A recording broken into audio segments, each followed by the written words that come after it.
আল্লাহর নবী বলেছেন রমজান মুবারকের এত ফজিলত, মানুষ যখন কোন ইবাদত করে আল্লাহ পাক সেই ইবাদতের নেক আমলের সওয়াব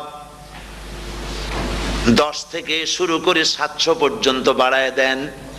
10 থেকে শুরু করে 700 বাড়ায় দেন, ইল্লা সাওম, রোজা ছাড়া। নবীজি বলেছেন রমজান মুবারকে কেউ যদি একটি নফল কাজ আদায় করে, একটি নফল ইবাদত করে, অন্য মাসের একটি ফরজ আদায় করার সওয়াব আল্লাহ পাক নামায় আমলে দিয়ে দিবেন। রমজান মুবারকে কেউ যদি একটি ফরজ আদায় করে, অন্য মাসের 70টি ফরজ আদায় করার মতো সওয়াব আমলনামায় আল্লাহ দিয়ে দিবেন। সুবহানাল্লাহ। এই মাস আমাদের সামনে, আল্লাহু আকবার বলি, আল্লাহু আকবার বলি, আলহামদুলিল্লাহ।